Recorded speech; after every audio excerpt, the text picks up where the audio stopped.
Isang mapagpalang araw po sa inyong lahat. Ngayon po ay May 21, 2024, Martes sa ikapitong linggo sa karaniwang panahon.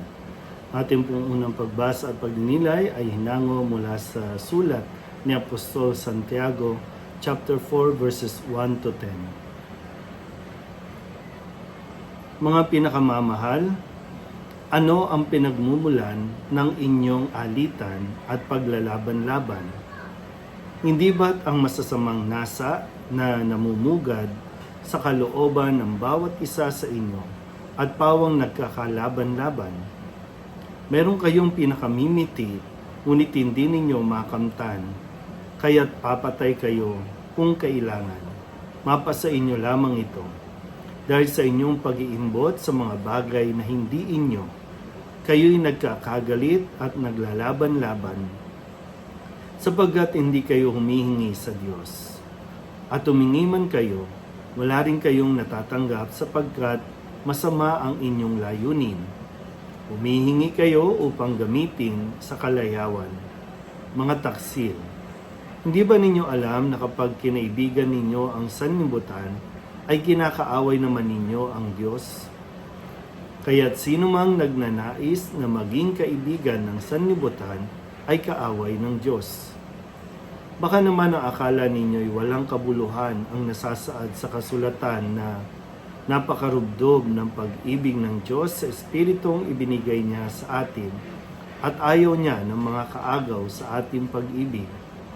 Ngunit higit na malakas ang tulong na ibinigay sa atin ng Diyos. Sapagkat ang sabi sa kasulatan, ang Diyos ay laban sa mga palalo, ngunit tumutulong sa mga mapagkumbaba. Kaya nga, pasakop kayo sa Diyos. Labanan ninyo ang dyablo at lalayuan niya kayo.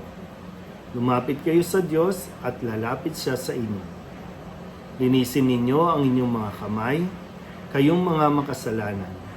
Linisin ninyo ang inyong puso, kayong pabago-bago ang isip. Mamigati kayo, maghinagpis at tumangis.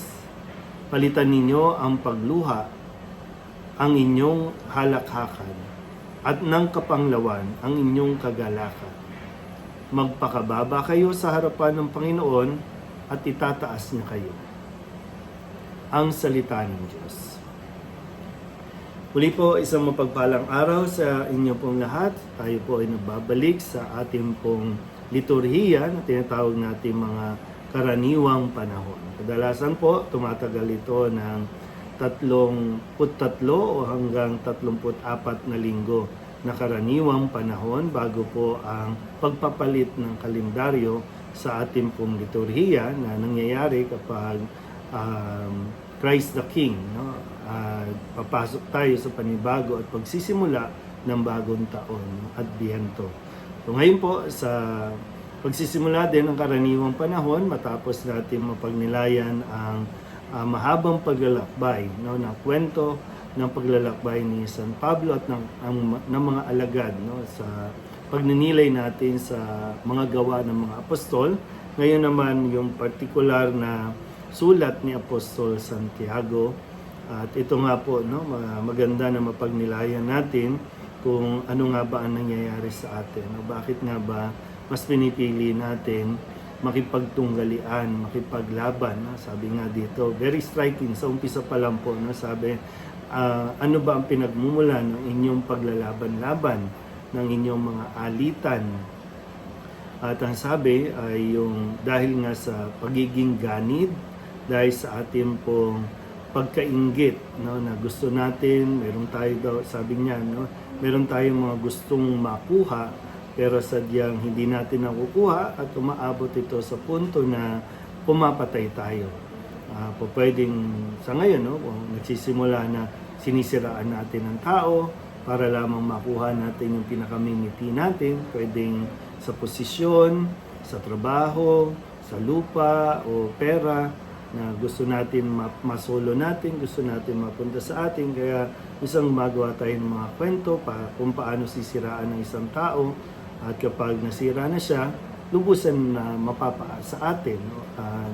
Napa sa atin yung mga bagay na ginugusto natin, hindi dahil deserve natin ito, kundi dahil inagaw natin, dahil gumawa tayo ng masama sa ating kapwa.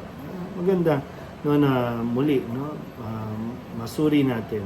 Ito bang ating mga tagumpay? Ito bang ating mga, kung ano man mayroon tayo, no, mga material na bagay, nakuha ba natin ito dahil sa pagsusumikap? Nakuha ba natin ito dahil talagang pinagpaguran natin, dugo at pawis, no, ang ating pong naging puhunan para lamang makamtan yung mga pinakamimiti natin, yung mga pangarap natin. Kung ganon, yun, kung dahil doon, salamat sa Diyos, no, dahil talagang biyaya yun ng Diyos. Pero kung sa kabila nito, yung kabaliktaran ay kaya tayo yumaman, kaya tayo nagkaroon ng mga bagay na gusto natin dahil meron tayong sinirang ibang tao, dahil meron tayong inagawan na tao, sabi dito, no, talagang kaaway tayo ng Diyos. At hindi ito ikalulugod ng Diyos pagdating ng araw. Tandaan nyo po, no, anumang bagay na pinakamimiti natin dito sa lupa, pagdating ng araw ay mawawala din yan sa atin. Ay dahil kusang iiwanan na natin yan o talagang by nature, mawawala lahat yan. Pwedeng sa mga sakuna o anumang mga hindi magagandang pangyayari sa kalikasan natin. Kaya nawa, no, hindi po sinasabing masama yung magpundar ka, hindi sinasabing masama yung maghangad ka ng mga at abutin mo yung pangarap mo. Pero ang sinasabi lang ay kung paano natin ito nakukuha.